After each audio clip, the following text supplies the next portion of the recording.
What's going on, everybody? Welcome back to the Serious Angler Podcast. Back again with another long overdue Bassmaster Fantasy Fishing show. We had a long break there. We got the whole crew back tonight. I feel like it's been a while since we've had everybody in the show. It's a rarity.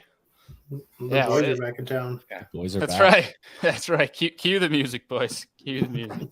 But, I mean, the folks get to see Andy and Deacon and I all the time, and we'll catch up with them here in a second. But we'll start off with Brendan. Dude, what's been up with you the past month or so we've had off since our last fantasy show? Yeah, it feels like that was like a year ago. Lots been happening. Lots of fishing. Returned from ICAST, so that's out of the way for the year. I love that. We're back home, and now we're focused on getting ready for 2024 already. So, yeah, been kind of crazy. Whirlwind. Yeah. Boomer, what about you, man? Raising kids. I don't have a pro circuit to fish this summer, so just causing trouble, you know. Just causing trouble. I just texted my wife because we have a dinner party a little later tonight, and I said, I'm going Tackle Warehouse t-shirt. I hope you're all right with that. You know what I mean? Like, that's how bad it is for me. Work in my back bedroom, designing fishing rods, don't have nice clothes anymore. Tackle Warehouse for dinner parties. That's me. Yeah. Like it. I almost wore that same shirt tonight, bud. So I feel bad. I feel bad for her. I've just become a fishing bum.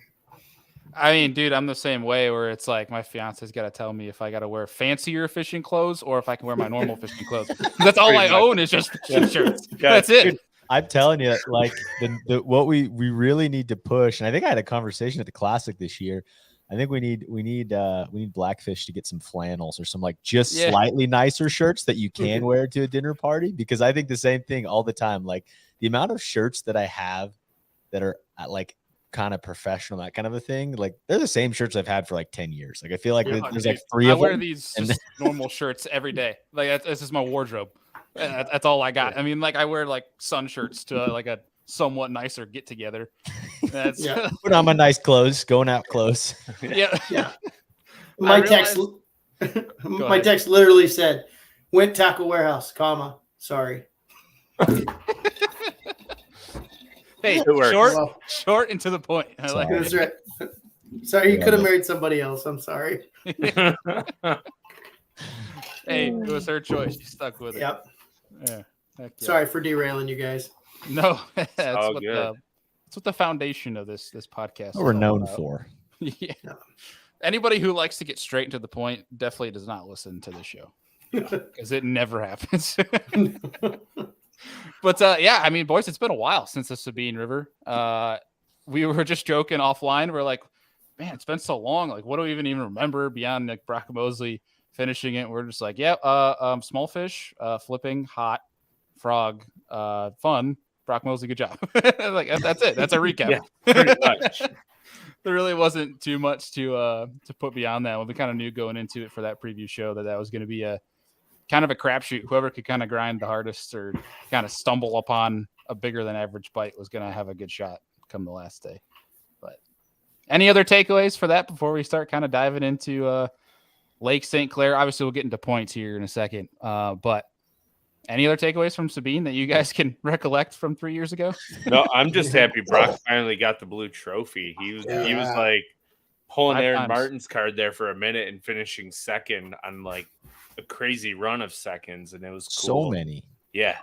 I think it was 5, I believe. It was so cool to see, man. I love when a guy like that who's been so close so many times finally makes it happen. If you think another one that took forever was Bill Lowen. Like he would always be like in that top 5 floating around and then just kind of fizzle out on the last day, or somebody would crack like a giant bag and pass him. It's like, dang. Well, and he did so with like flying colors when Bill Lowen did. He caught like what was it, 8-pounder on Pickwick or something? Like? Yeah. Yeah, he didn't just win. He stomped on everybody. He's like, game over. Pretty much. Wasn't Mosley? Mosley was a ball player too, wasn't he? Yeah, he was. He was a good baseball player. Yeah. I feel like go ahead, Boomer. And you guys tell me if I'm wrong here, but I feel like there's a correlation with some of that mentality. Like I watched him do the live segment, and I might have said this on a different show, but he did the live segment at Lay Lake where he didn't make the top 50, and they pulled him and Gerald Swindle. You know how they do that, you know, when they're on FSN, they've got a couple guys there. I like the lights in the background. Yeah. Yeah. He was dejected. Like, he was like, I'm not a good fit. You could tell that the wind was out of his sails. And I'm like, man, he might have missed his chance. I remember, like, just the way he was talking is the way you talk when you just are trying so hard and you just keep bombing, augering in, you know, and then he comes back and pops the next one. I think there's a mentality to that just forgets everything. Swing hard at the next one in case you hit it. You know what I mean? Yeah. It's a thing. It's a wrestling thing. There's a mentality to that. Yeah, pretty I cool. can only imagine, though, like the second place he got was probably like, all right, we're getting that much closer to getting a win. And then it's the second one happens, like, dang, like I'm going to get it one of these times. And then the third, second place is like, son of a, like he's probably just getting pissed at that point. And then fourth and fifth are just mental insanity. Like he's just gone. Yeah, and I think a couple of them too, like he had the fish to win and he actually caught them, but just somebody like blew the doors off of the pack and just like passed them and leapfrogged. And it's like, there's nothing you can do at that point. This is that's exactly right. Yeah. This is going to derail the show a little bit more. Here we go. But I feel like there's like in my head, there's a philosophy. Like if you get to a point at any level in tournament fishing where you're consistently making top 10s or even top 15s, but like top 10s, like your time is coming. Like you're gonna nail one. Like if you're getting to the situation where you're on the final day, like and putting yourself in position, like it's just a matter of time. Oh yeah, but like my philosophy in tournament fishing is, can I be one bite away in like the last hour, knowing that I'm gonna make a check, and that just continues to drive you, unless you catch them all by like 7 o'clock, and then you're like, I'm gonna go have pizza at the ramp at 1. But I've yet to experience that day, except for once with Destin, and it was a Lake Erie event, so there's no stopping. So yeah, right. I don't think there's nothing more gutting than when you talk to somebody that did well and it's like 10 a.m. in a tournament and you're like, how much you got? 29 pounds. Like, oh, well, yeah, I'm going to put her on the trailer. Sorry about that, bud. I might as well get driving home. I remember when they did that. We pulled up, Mike Schnupp and I, we pulled up and they were saying, we had 29 pounds. We're like, good God. And we're like, all right, Mike, just go have fun. How do you want to catch him? Well, I think you guys rolled up too, like right after we went on like our insane flurry of like 7 giants in like 8 casts. If you would have came like 20 minutes earlier, you would have asked how much we had, and we would have said 6 pounds for one fish because that's all we had at 10 a.m. And then we caught 28.5 pounds in literally 7 casts. And then we caught another one that was almost 7 with like 20 minutes left to go in the Derby. We just like basically drove 30 miles an hour in, and we're like, it's over. Like somebody's going to have to catch 30 to beat us. Yeah. And it was insane. Yeah. Yeah, that was, I don't even want to talk about that day again. It was fun though. It was fun. Me and Mike were if you had fun, you won guys that day. It was Mike. It was Schnupper's first time on the lake, and you guys still had almost 25 pounds, I think. We had like 24, something. Yeah, like and you're like, 18. You weigh, you're like, whoa, 24. Like, what? Oh no, I think we had like 24 and a half. And we were like 12, something ridiculous. Like it's just stupid. Yeah, that's October on Erie when you have a big cold front come through. Yeah. Well, I mean, we got looking ahead though. We do have smallmouth event, well, should be, and obviously there's some largemouth, but I don't think they're going to play whatsoever at this event. I don't know if you guys have any differing opinion there. Largemouth heavy. Oh boy, that'll be Lake St. Clair would be bad shape if it was largemouth heavy for this one. But really fast before we get into Lake St. Clair and start talking about the upcoming event, let's quickly go around the horn here and just talk about our Sabine points. And we'll do an update on the standings. So, Deacon, you want to start us off? Yeah, Sabine points. Let me pull it back up here. Sorry. All right. On the Sabine, I had 1,066 in regular fantasy. Let me see. Let's see here. Caleb Summerall was a good part of that. Finished 16th. Caleb Cuphall didn't do well. 86. Cuphall. Thank you. I think I've said that wrong a million times. And then Brock Mosley kicked butt, obviously, with the win and the bonus points and fantasy fishing with that. So that was a good pick. And then kind of a one for me that's just, man, he's doing really well in so many events right now. and I kind of was weary rather about picking him. But I'm gonna mess up this name too. Kayoya Fujita, man. Like he's doing well everywhere now. Not just where you would kind of expect with Japanese anglers and finesse fishing and up north and that kind of a thing. Like he's catching them in every place. So that was awesome. And then Rivette with 53rd. I was actually surprised. Fujita, he signed up for the Open on St. Lawrence, and I think he was I think he did pretty bad, like 14 pounds. Really? Which was, I mean, who knows though, right? I mean, who knows what you. Didn't he qualify out of the Northerns? That's a great question. I do not know. I'm sure somebody in the comments knows. If you guys can drop that down there, but either way, part of me is surprised, but part of me also thinks maybe that was like a experiment, right? They're just going through the motions on a bigger body of water, the biggest body of water that they're going to see this year. And then again, I don't know. It's also a different part of the river. Who knows if he ran to Clayton or not? So it was interesting, but yeah, sorry. Andy, want to go? Yeah. Oh, it just booted me out. Give me 1 second. Sorry. Brennan, you want to go? No, I got it. I had 861. Go ahead. Fine. Nope. Now it's your turn. I had 861. I had Cox, Hackney, Martin, who bombed 94th, Williamson, and KJ Queen, who had 77th. Boomer? I was horrible. I had 735 points. Uh-oh. I know. This is the worst one. I grabbed Sook up. Open. I grabbed Sook up, and he's at the bottom of the barrel. Lowen bombed on me. Jason Christie got 65th. Polinick was the second best at 57th. This is a horrible team.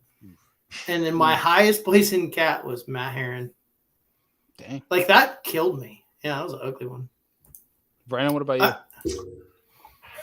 I had a mediocre one. I had 1089. So maybe mediocre for this group, terrible for the rest of the world probably. But I had Brandon Polinick 57th. I got Lee Libesy 37th. I did have Brock Mosley, got the bonus points there. Taku Itu, a little surprising. I figured he'd have a little better finish than 52nd. That was probably my biggest surprise. And then also had Caleb Summerall with a 16th place finish. So had a couple guys drag me down, but had the right guy and a couple closer ones. Well, you might have thought it's mediocre, maybe in the grand scheme, but for our group, you won the week. I hear that. Yeah. Yeah. Don't call it a comeback. I had 1,037 points.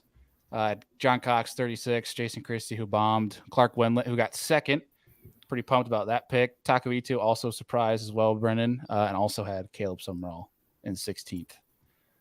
So for the updated rankings, we have going into 3 events left, leaving the door wide open for us here. It was Boomer's bound to happen at this point. He was crushing it for too long. Beginner's luck has rubbed off. Boomer's still in the lead though. He has 7,286 points. I am in second with 7,004. We have Andy in third with 6,858. Deacon 18 points behind, 6,840. And Brennan not too far behind as well with 6,691. Rigged. So it's tight. You rigged this for views. For views. For views? Yep. For views. Close. My bad, bro. All the drama. Sorry. Some people they bought in. I was bought out.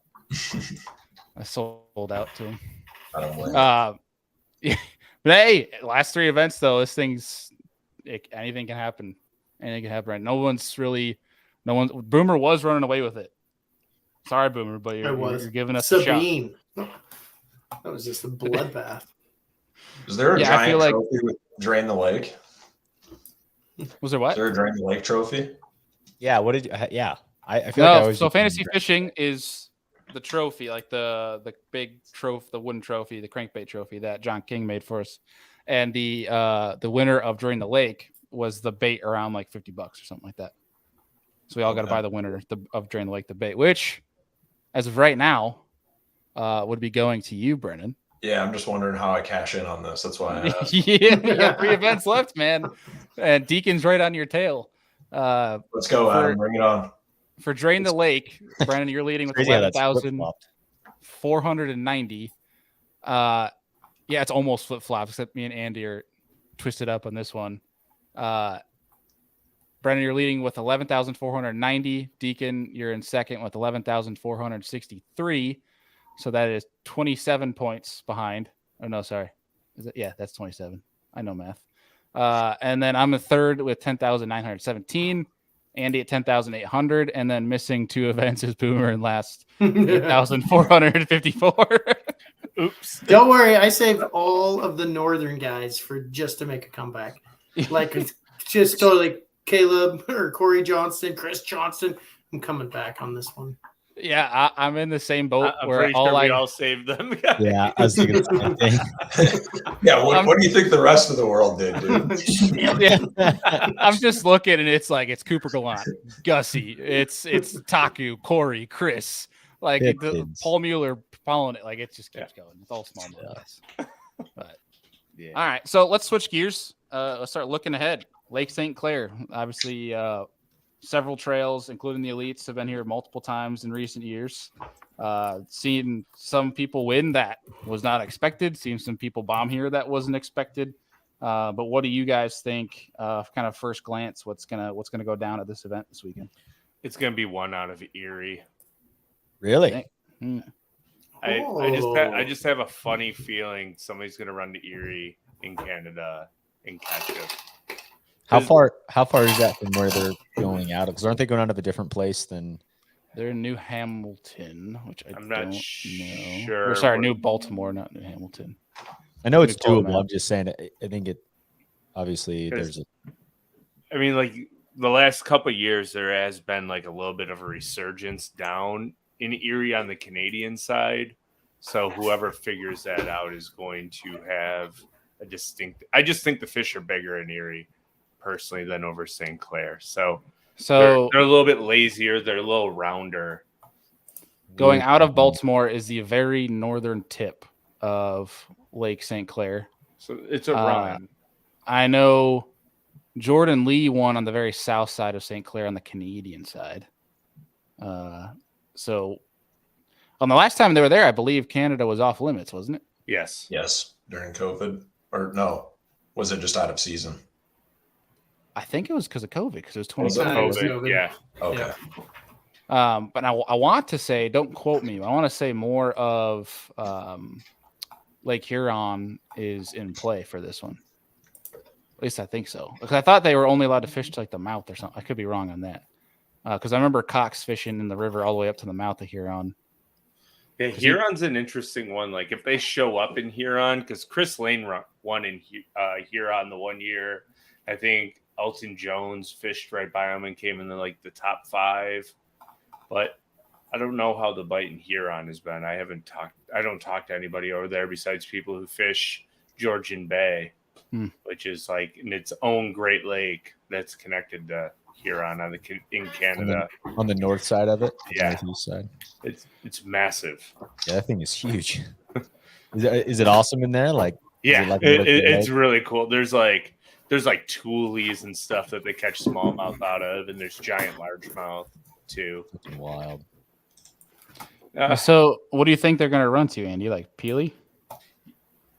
I mean, Peely's not out of the stretch, but I know that North Shore on Erie, it can go down in a hurry. I think that's Pipkin's won an open, I think, running the North Shore of Erie, running there from St. Clair.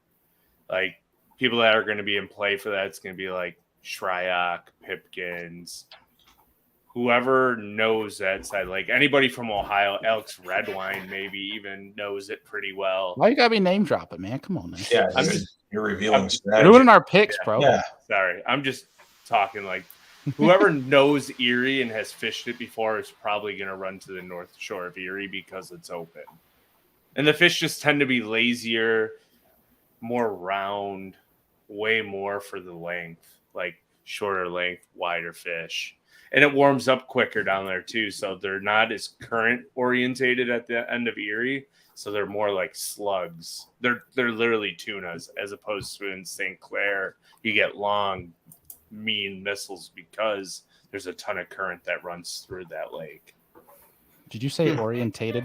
Orientated. I think yes. you did. Yes, orientated. Yes, my proper English. I know how to spell that too. That's the worst part. I feel like that's going to start another tangent that people don't care to listen to, so I'll stop right there. In theory, could you run to Saginaw Bay in this tournament? Like, is that even that would be a whole haul. You'd have like 10 minutes to fish, like make a cast and turn around and come back. Yeah, if they're in the north end, yes. Brandon tried it once when they went out of Detroit. I was gonna say, okay. Mm-hmm. You can. I didn't realize there was a second Presque Isle. There's a Presque Isle Bay on Lake Huron. Interesting. I had no idea that was because there's one obviously on Erie. I guess they could. Yeah. Brandon tried it once. He said once he cleared. He said that the residual waves from the day before's wind scared him too much. Oh yeah. Oh, I'm sure Huron gets huge. Mm-hmm. That is a big lake. I've been in the Saginaw Bay area. It is really cool. I mean, yeah, you've got cattails if you want to flip the Saginaw River, smallmouth on the Au Gres side. Pretty special area. You got islands. I'm just curious if they could even run there and it'd be feasible with their time, but it doesn't sound like it. So. Yeah, I don't know. On Saturday and Sunday, I got the weather pulled up here. I don't think they'd be running. That wind, they're not going. They're not going in Huron with the north wind. I'll tell you that. No, and Erie should be okay all 4 days. The north shore of Erie will be protected. The southwest wind doesn't affect that end of the lake all that much until you get to like Peely. It'll be manageable. So, yeah. So the only thing is if the thunderstorms stay, which I don't think is going to be a big deal for these guys. So slight drop temperature-wise Friday to Saturday, but don't think that's going to affect much. No, for how hot it is, actually, like I don't mind temperature drops with smallmouth. That doesn't seem to affect them as much as it does largemouth. I honestly think they feed better sometimes when you get like wind with a temperature drop because you get more sunlight penetration into the water so they can see better. And smallmouth just eat on the Great Lakes. I have a hot take question. What do you guys think? This gets won by a smallmouth specialist or just any old angler in this one? Because it's St. Clair. I'm just curious. Well, if it was St. Clair only, I feel like any old angler could win. It's happened before. But I think it's going to take a smallmouth specialist to win it this time because Erie and Huron are both open. Go ahead, Bailey. I'm going to go with any old angler because Jordan Lee literally just won here. And I think it's just somebody that's good with live scope that finds fish in practice and stays on them. To me, it's not anymore, especially at like a St. Clair where there's just not cover. There's not as much of like, hey, I've grown up and I've got 25 years of looking at boulders and rock piles and these things that here. It's literally just a matter of who's the most efficient with forward-facing sonar at this point. And so to me, anyone could win this that is good with forward-facing sonar. So it doesn't necessarily mean now normally that equates to someone who's pretty good at smallmouth, so that could cross over. But to me, it's more a factor of forward-facing sonar than it is a smallmouth guy. I'm with you there. Yeah. I mean, look at was it Bill Weidler that won it? I mean, he was just one of the few guys running forward-facing sonar. That was before I think it really exploded. Did Christie get a win here with? He did. Sonar? He was like the only boat that had it at the time. In a tube. Cracking like a 3/4 ounce tube on 20-pound test and ripping their face off. Yeah. Right. Yeah. It was back when that was called Panoptics. It wasn't even scope back then. Right. And he didn't tell a soul. Yeah, I get confused nowadays when you talk to people. Like, especially, I see it with more like the older crowd. They're like, "Oh, I'm running Panoptics," and I don't know if they actually mean Panoptics or if they have live scope and they're calling it Panoptics. I just don't know what they're saying. Like, which one is it?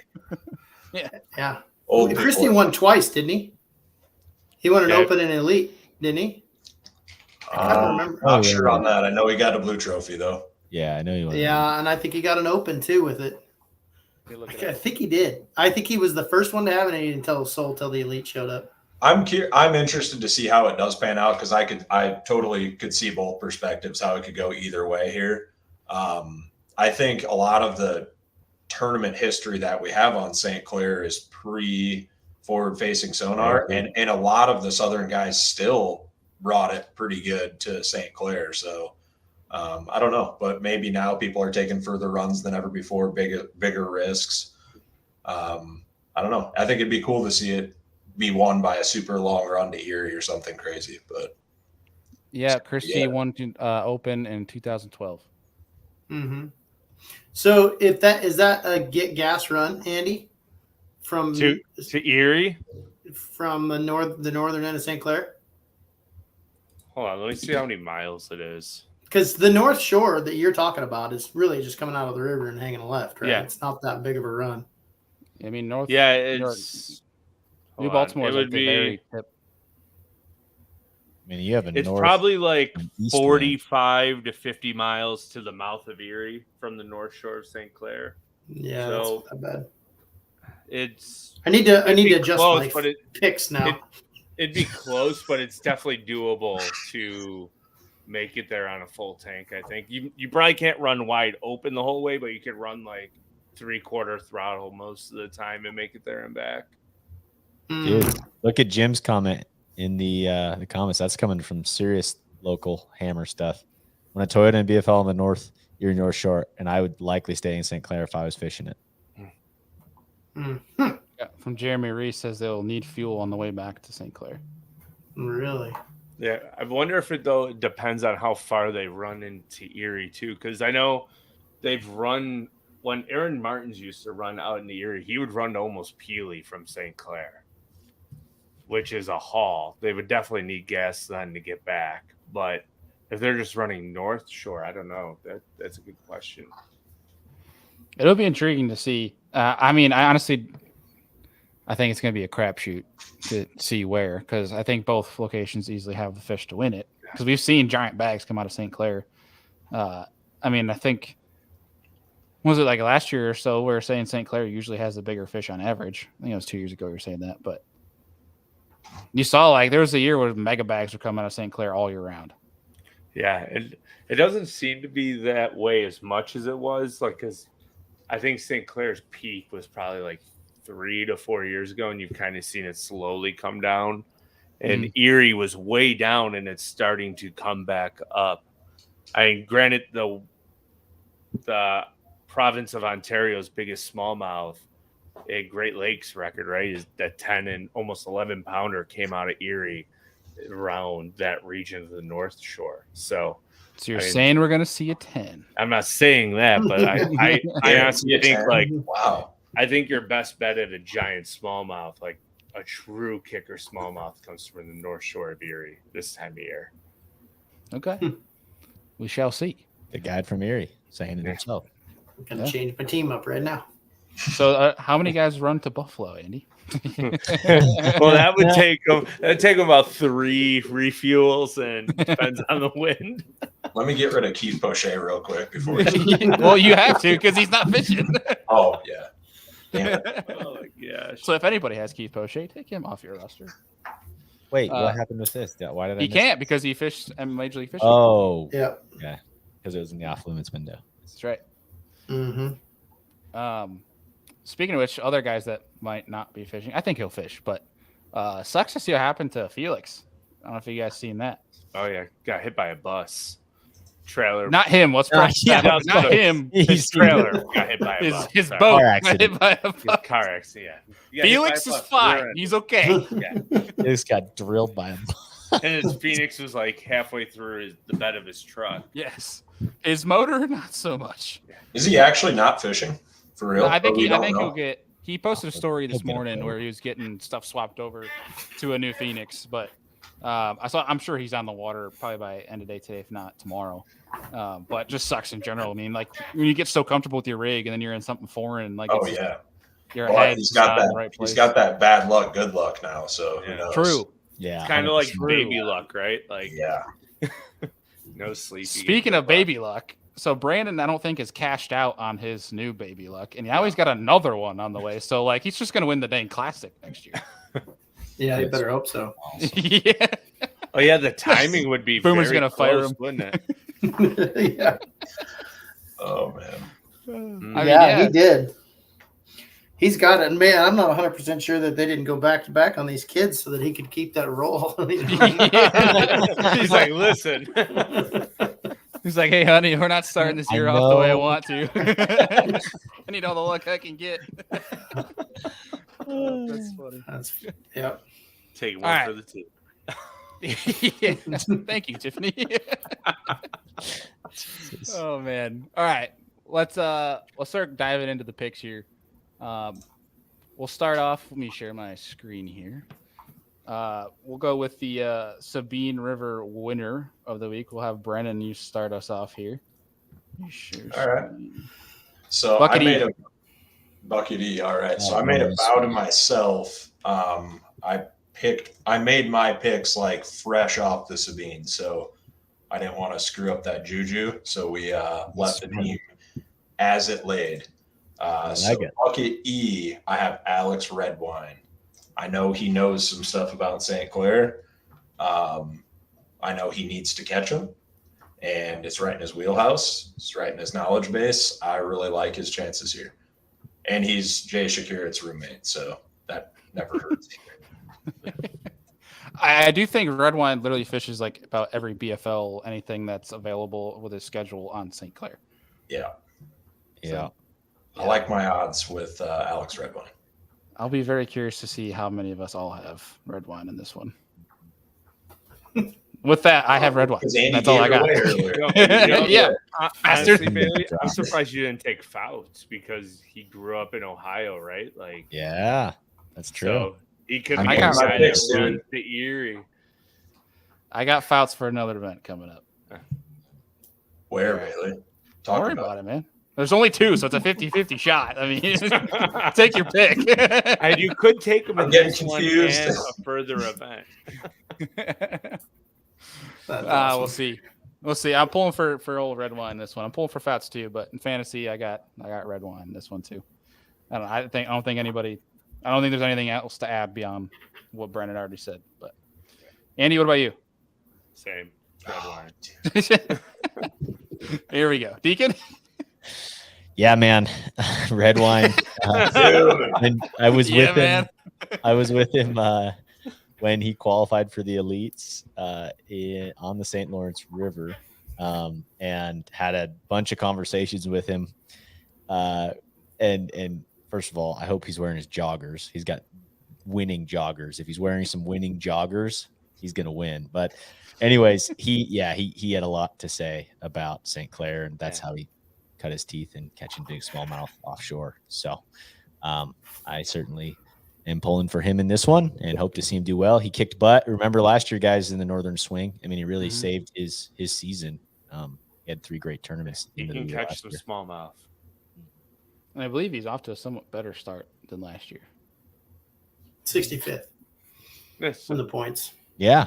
Still alive. I mean, what is Jason Christie's something around there right now?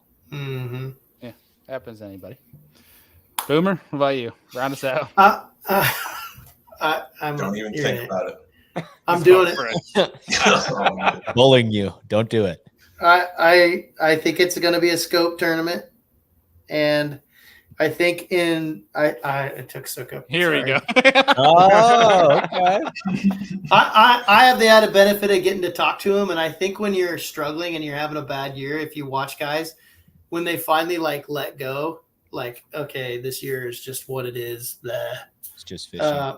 It's just fishing. Then all of a sudden, their talent and skills come back to the forefront, and they quit thinking. And he's a scope machine. I mean, if he finds one group, he's going to destroy him.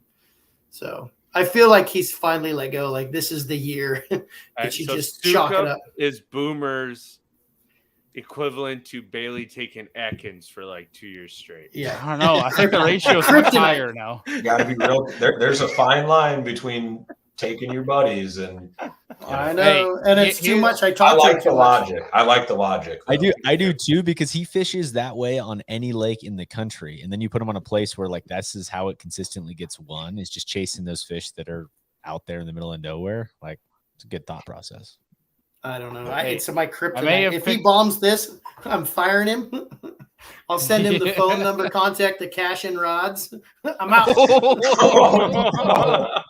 Ouch. Not even saying another rod brand. He's throwing Well, I didn't mean it like that. That was bad. It's like Andy knocking out. Who was the company Andy went after? Oh no! We have to stop. We got some. What other companies don't we like, or people? Yeah, I didn't mean it that way. Sorry. Yeah. They're the worst. Alpha Angler. Yeah. I mean, don't worry, Boomer. You weren't the first one to say that on this show. That is no secret to Andy and I. Oh man. But Boomer, moving forward, you don't have to pick all your guys. They'll still like you. I didn't have comfort with Except any for other Paul. guy. Like, yeah. Screw that guy. He just wants to blow first. That's all. Yeah, I'm just kidding. It could happen. I just didn't have any confidence in red wine. I don't know why. You got to go with your gut. This is like the at-home version of fishing. Yep. We got Rich Lindgren and Hellabass here in the chat. A few folks have already said it, but surprising that Kufal is 43%. Very surprising. He just, to me, is such a largemouth grass guy, right? Like I like him way more at Champlain. Way to give up your picks, bro. Well, Andy was gonna freaking announce. Yeah, Andy was gonna beat you to it. Yeah. Sorry. Oh, I missed this show. Oh man! All right, Brennan, Group D. What you got?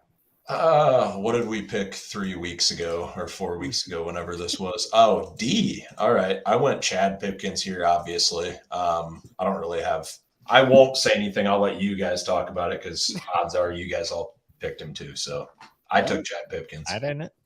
Yeah. So anybody? I'll talk about him then. Chat him up. All right. Well, he's a local.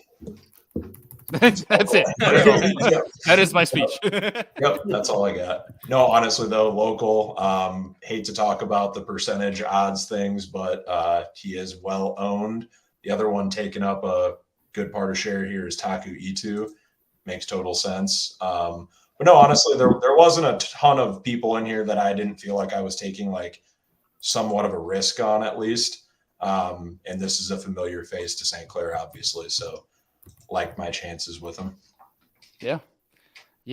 I wanted to pick Chad as well, but in my fantasy fishing history, every time I have picked Chad, it's burned him. So because I like Chad, I decided for his own good, I'm not going to pick him.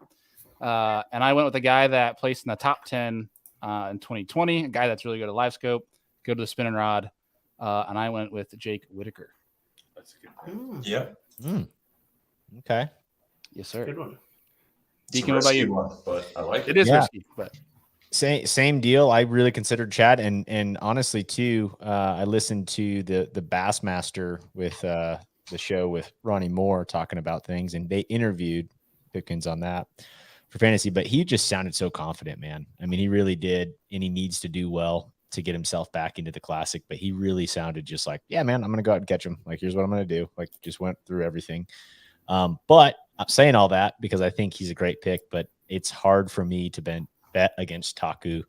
Taku just is we've seen so good with smallmouth and live scope, and this sets up. And he's just someone who spends so much time in years prior to fishing places. I'm sure he's been out there before.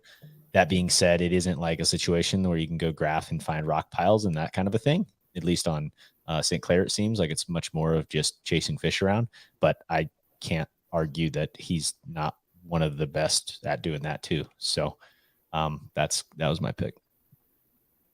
Taku. Andy, what do you got? I'm taking a risk.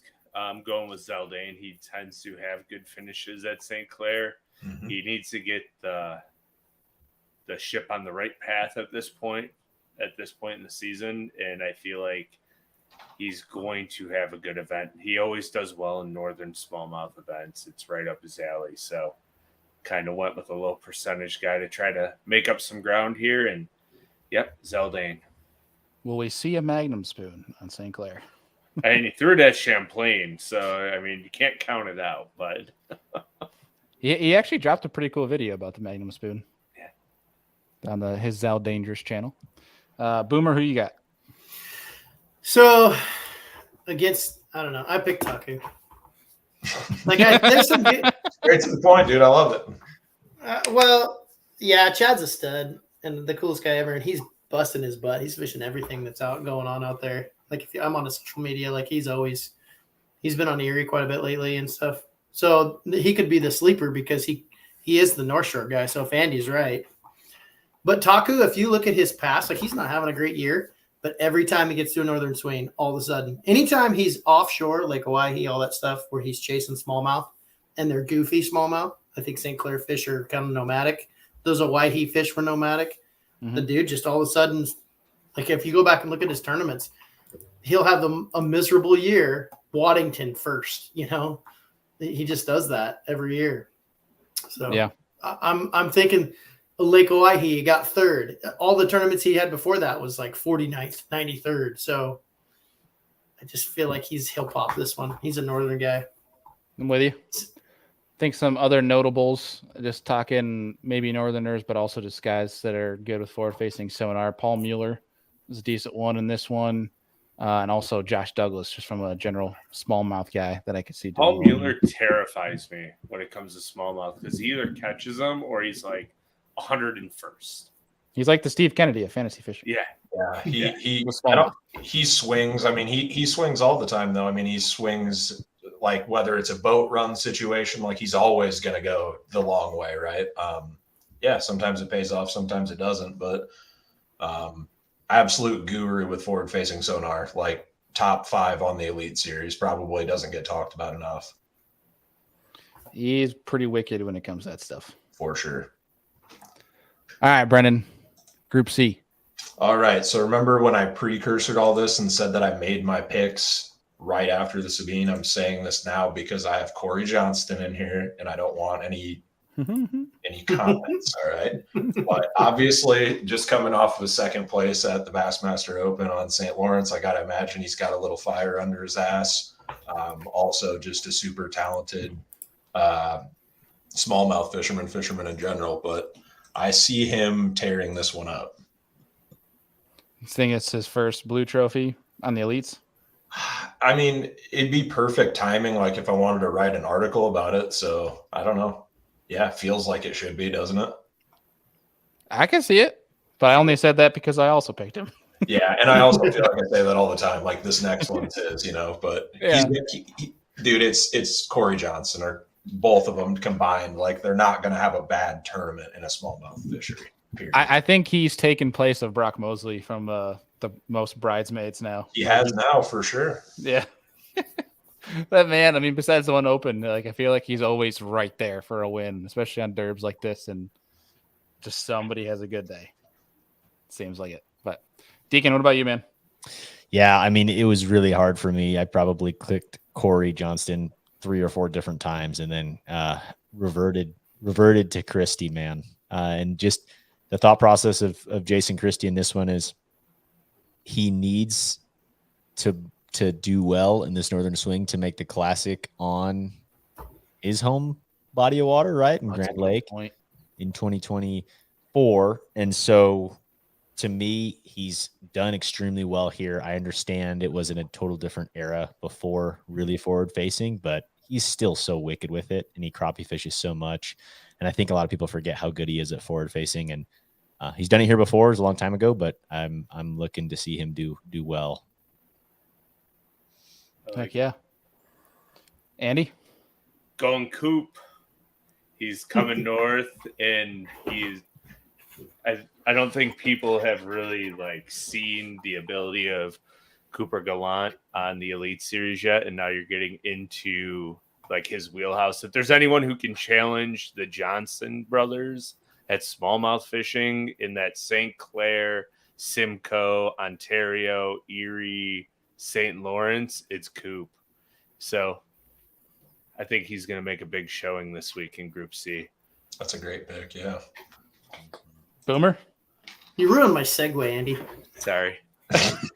I was gonna try to give like some, a little bit of like yin and yang, but Let's hear it. I was just trying to cover up the fact that I was gonna pick Corey Johnson. Uh,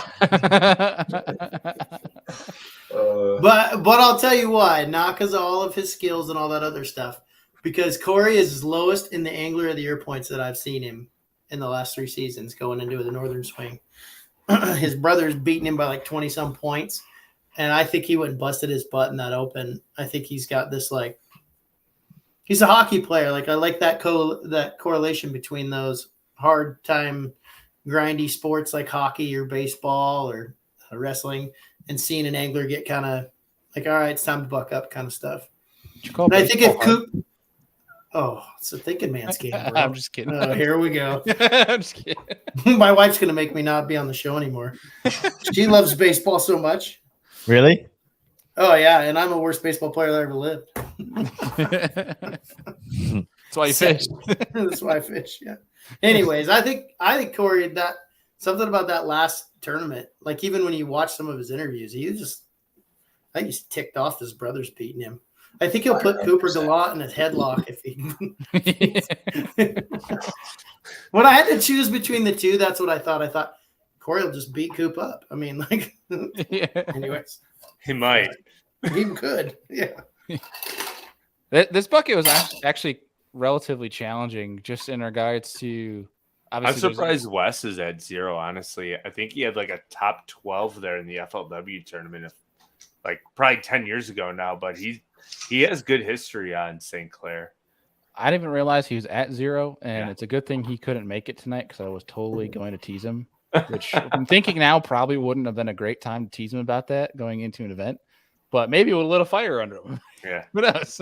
Maybe he looked and he's like, "Man, I can't believe I'm at 0." Yeah, I don't know. I mean, I feel like St. Clair is going to be one full of surprises. Yeah, it's so random. I mean, we talked about nomadic fish, but that just creates this randomness that if somebody finds the right school and can stay on them and it's big enough, like they could take it all the way to the end. And it could be a dude from Florida. Could be. Yeah. Yeah. I mean, we do have Bernie Schultz in here. So very well could be Bernie because he's not a stranger to smallmouth. Obviously way different than St. Lawrence River where he's done well, but I mean, we got Gussie in here. We got Coop. If you want to talk about forward-facing sonar gurus, Justin Hamner is pretty damn good with it too. It could, I don't know. It's very interesting bucket. Tyler Rivette gets another one here.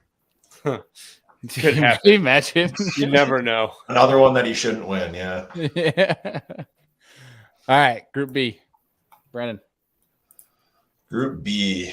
All right. I picked Fighter here. Obviously, he's got a ton of time in here. He's had good finishes here. I don't know. I think the randomness, like people think of Seth Fighter, they think of a smallmouth guru too, but I don't know. He catches smallmouth unconventional ways on smallmouth fisheries a lot of times. Like when you figured he'd be out there drop shotting with the hardcore smallmouth guys, like he's catching them on a chatterbait. I think that mentality, if you can apply that here on the lake on St. Clair, I think that bodes well for a better tournament personally. But he's loose, he's free, knows what he's doing. I like Seth Fighter. Man needs a blue trophy. Yeah. I feel like that's worth $100,000 because he's got 2, right? But they're both in the championship basically round. Mm-hmm. Yeah, but he's also got an AOI on Mille Lacs, an AOI win. Yeah. Random call out, but when Erie, when we talk about him just being a check casher, I mean, 5 top 35s, 5 out of 6 events, pretty damn good. Yeah. He's on that salary. Yeah. That is a hard thing to do. 12,000. Yeah. Cashing in. For this one, I went boring because it's hard to beat the brothers. I went with Chris Johnson. Out of this bucket, obviously I think Fighter was the only glaring one that I was torn about between him or Chris. It's just when you come to smallmouth, man, they're always, it's like there's no automatics in fishing, but I think the closest automatics you have is smallmouth fishery and the Johnston brothers. Yep, totally agree. It's an easy layup. It's not even a layup. It's like, it's almost like playing baseball. It's that easy. You know what I'm saying? It's like, I'm just kidding. Just kidding to all the baseball players out there. I'm just joking. I think I would say soccer might be easier than baseball. Dude, none of these things are easy. None of these things. I don't know what what single one. Yeah, they all are. They all are so difficult. Dude, I'm the same way. I feel like every one of these Northern Swing events, you have to have at least one Johnston brother, and I'm probably at some point need to get smart and choose two, as long as they're in different buckets, because a lot of times they're in the same bucket. But yep. I went with Chris Johnston in this one too. In bucket B, it's hard to bet against the Johnstons when you're talking smallmouth. Yeah. I had the same thought process. I was like, if I'm not taking Corey, I better take Chris. Right. And, yeah. Soccer is just communist kickball. Oh my gosh. That's the greatest. Give that man a hat. That's hilarious. That is so good. Good gosh. Whoa, somebody said NHL goalie is the easy. Get out of here, bro. Dude, it takes a special, like, I'm convinced that you have to be a psychopath in order to play goalie at the NHL level. Like, who else would find enjoyment of taking 100-mile-an-hour slap shots from like 15 feet away? Like, I don't know anything about hockey because I didn't grow up in Canada, Wisconsin, Minnesota, or New York. So I feel like the only thing scarier than being a hockey goalie is being a lacrosse goalie, to be quite honest. Yeah, because you have like a quarter of the pads on, and that ball comes hot.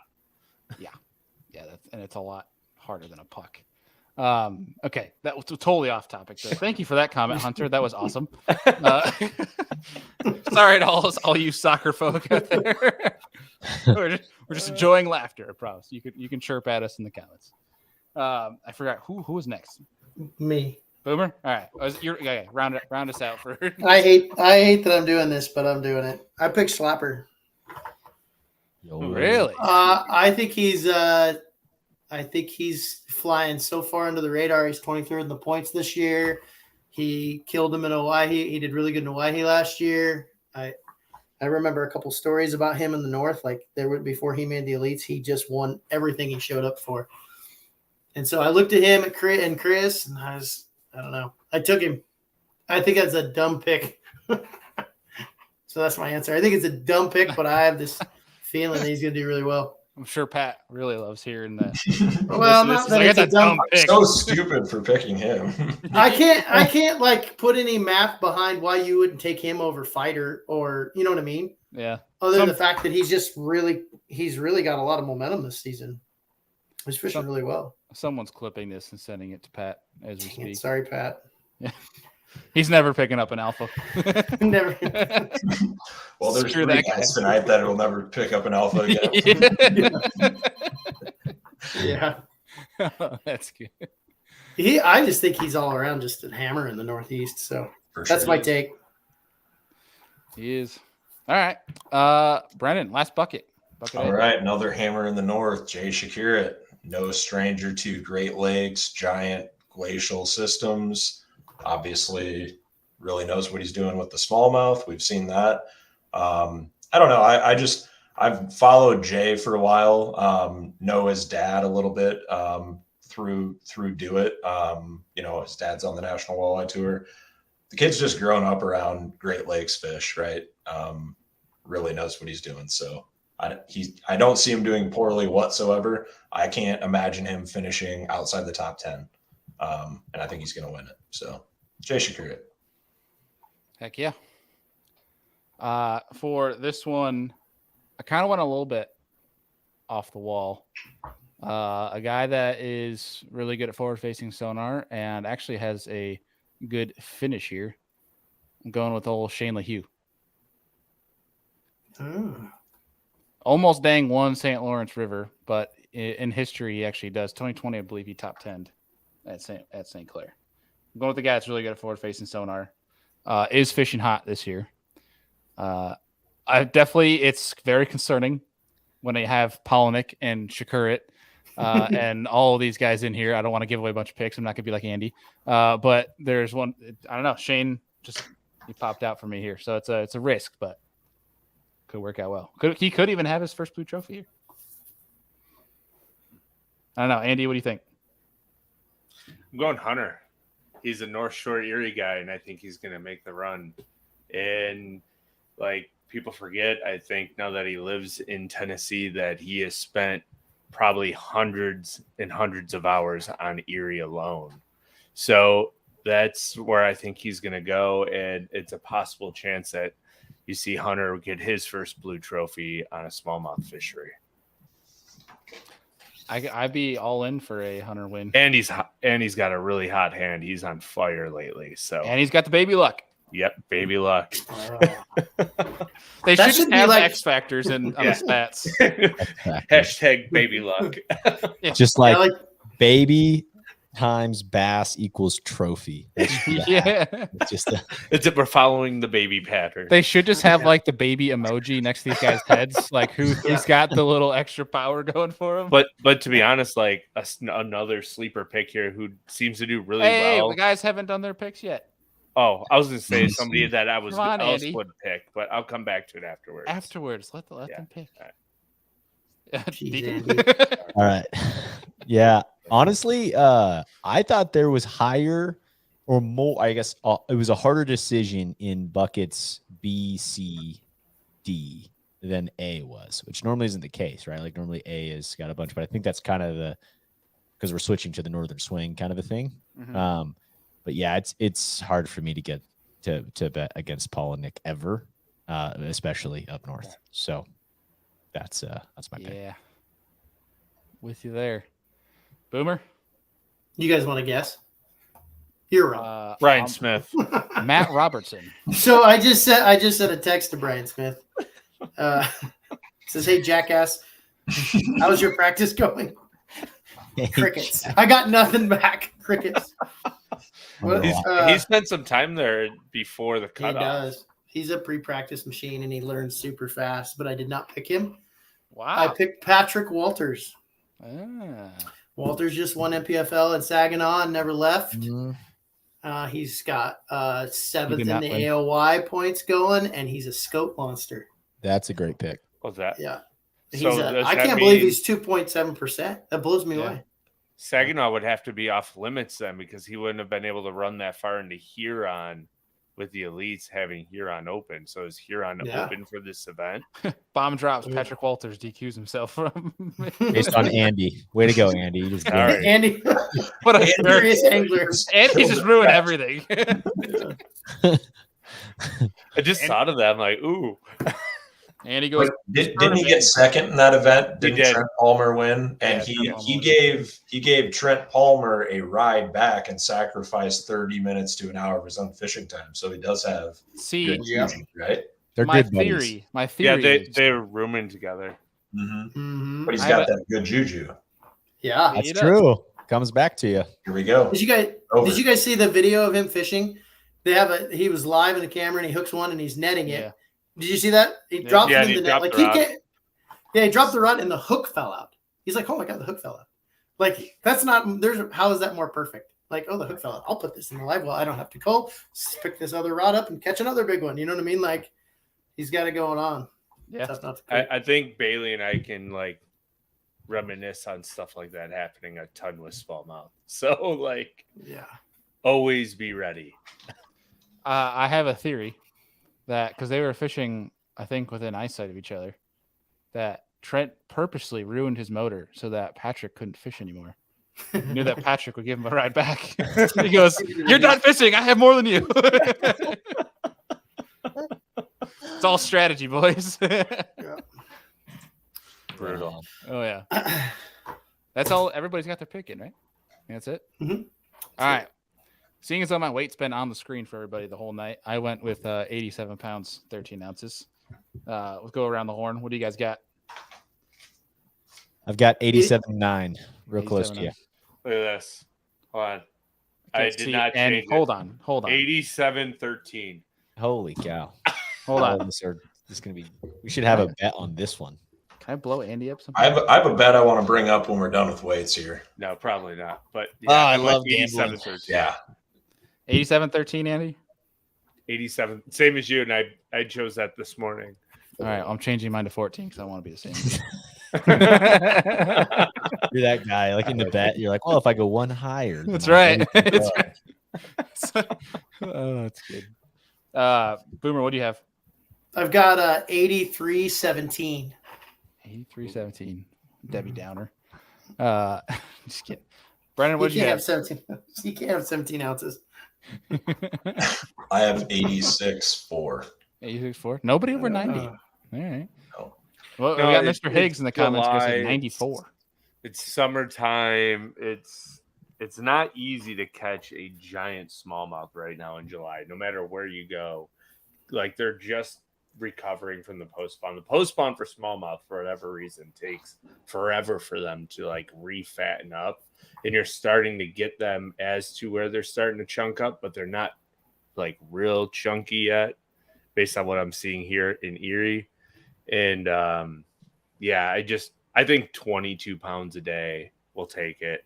And you might be able to catch 24 one day and 19 the next, but I think the average has to be about 22.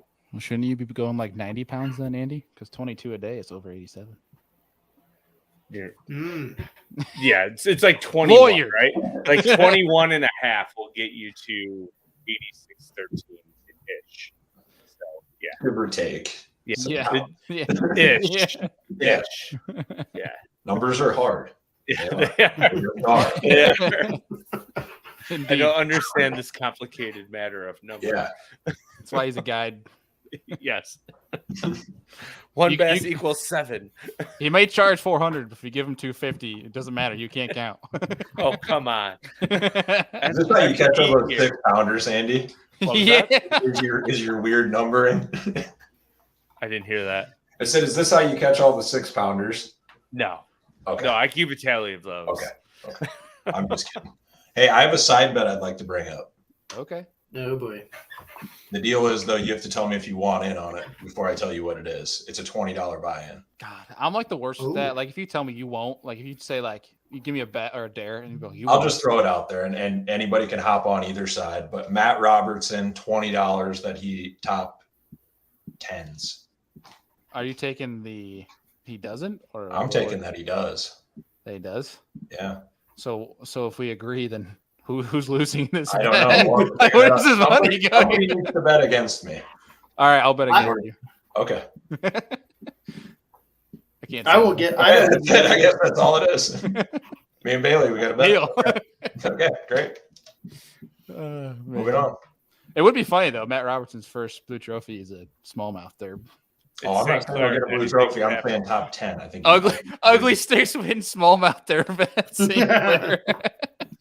I mean, I wouldn't bet against him. I wouldn't put Yeah. $20 against him right now. No. No, but I am one of those guys where if you dare me to do it something, just has to. Mhm. I I'm the can't. same I way. can't say And- no. And somebody had to do it. It's a very unhealthy trait. It's a cool bet. All right, what do you guys think, Big Fish? Let's go around the horn here, and then we'll do Ooh, drain the lake good and question. wrap things up. Mm. What was it at the MLF? Was this? I know KVD had a 6 1/4, I think, one day. But I mean, it's so Andy's hard to like catch a 9. 6-pounder in July. So hard. I'm gonna go 6-1. Will be the big one, and there won't 6'1"? be many. Yeah, I'm gonna go 6'5". What do you got, Brennan? I'll go 6'3". It just has to be over 6 Wow. pounds, and I'll go underneath you guys, but it'll be a 6-pounder. Deegan? Wait, you're saying 603? Because didn't Andy say 6'1"? Sure, I'll take 603. I'm so confused right now. Yeah, wait. Are we doing ounces or like point? I don't know. What are we doing? I just want to be over 6. 6 pounds 5 ounces. How about that? Lock it in. Lock it in. We'll go pounds ounces, boys. Okay. So 6'1", 6'5", 6'3". I'm gonna say I'll be the negative Nancy. I'll go like just under 6. Like we're talking like 515. So is it 515? Listen, Bailey knows more about 515-pound smallmouth. 14, than probably 514. anyone.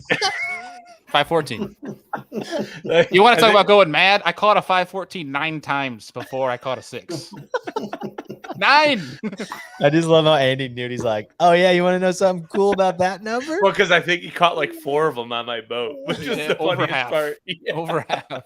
I was like, oh, that's definitely a 6. And he's like, He's nope. he's dunking back in the water, getting ready to reweigh. Come on. Oh, you son of a gun. Come Putting on. weights in fish. Yeah. Oh, too Oh, far. easy. Easy. Easy. It would just be funny. There's one point though, I picked a fish up out of the water, and he just starts laughing. He goes, 514. I bet you. It's 514. You know what? I'm trying to pull up Big Bass for the BPT event, and I cannot find it. There's not an easy. Why don't websites or these trails do that easier? It's probably in an article somewhere. Once you, I might have to jam early, fellas. I got. See you, buddy. You guys, you want my drain the lake really fast though, because it's funny. Rip Rapid it. fire. Yeah, Corey Johnston, Seth Fighter, Coop Gallant, Bob Downey, Jay Prescott, Mueller, Red Wine, and Chris Johnson. All the guys that I didn't Smallmouth choose. guys. Every single smallmouth person. Bye. All of your St. Lawrence lineup. Like, completely, I Brutal. didn't choose one of these guys on my normal team. Maybe that's why I'm losing. One of those is going to hit, though, bud. I guarantee it. Maybe someday. Someday. Sorry for having to jam. I got a dinner party that I got to Have wear a fun at Tackle the Warehouse party. t-shirt. Yeah. Hey, I got to you're style good. the place up. That's right. Thank you, Boomer. We appreciate you, man. We'll talk to Yeah, you soon. man. Have fun. See you guys. See you, buddy. Oh man. Well, next time we'll have to give him some crap for how he said Shakurit's last name. Yeah. How does that go? Pascurit. Jay Pass crap. Jay Packrat. Old Yeah. pack rat. Yeah. All right. I mean, now that we're on the topic of Drain the Lake, you guys got yours pulled up? Yeah. All right, Yes. Andy, fire off. You spoke All right. I got Christie, Fighter, Gussie, Pipkins, Redwine, Shryock, Zeldane, and Fouts. You'll notice that I left all the St. Lawrence hammers in the pool so I can use them at the St. Lawrence. Wow. Wow. I'm Andy's sure everyone's a strategy Ripley good. the same. Andy D. Brandon, what do you got? I got some heat, is what I got. Heat. Yeah. Actually, Slugging. yeah, you ready? This angler I'm going to refer to as your guys' nail in the coffin. All right, this is going to be the drain the lake. What does it right here? Joey Cifuentes. Mm. I read somewhere or heard somewhere that the dude's obsessed with smallmouth and St. Clair specifically. Yeah, he's doing well there. Hopefully, I read that correctly. But Joey Cifuentes, Really, it says, Austin I hate Felix. it. Yeah.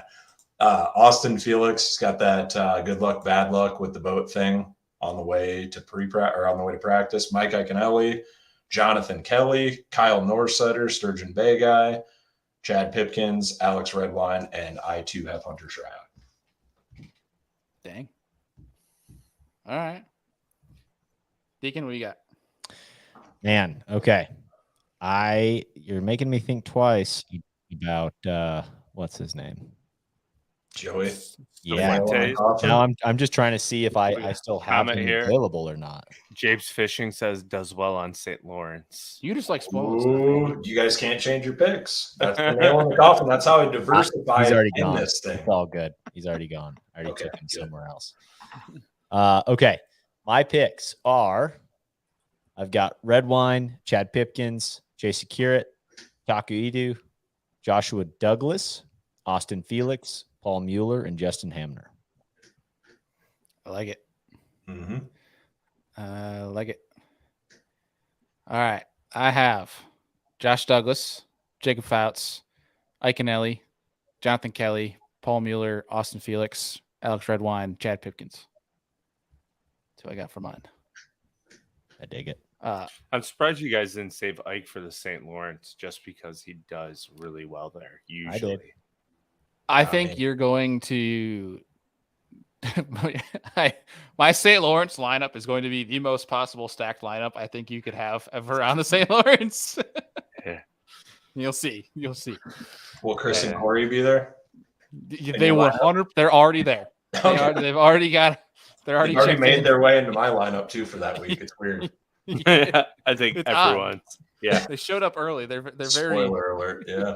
Oh yeah, my lineup is quite ridiculous for the St. Lawrence too. Would be really, really crude of Basses if they put them in the same bucket. That would be crude. They could. They probably will. Yeah. Ronnie's gonna hear this and be like, suck it. Or they'll do something crazy and put them both in like bucket E just to mess with everyone. Like same bucket, but drop them in E and like, oh man, like what do you do now? Mm-hmm. Definitely still pick them. Oh yeah, but Yeah. which one? Yeah. Yeah. Because they're both going to be in the top 5, and one of them's probably going to win. Right. Well, boys, anything else to wrap up on St. Clair? I have like a new life in me for tournament fishing the rest of the season. Like when they make the swing up north, and especially we've had such a long break, like I've been kind of like getting a little burnt out watching fishing, but it's just like for whatever reason, I'm super pumped.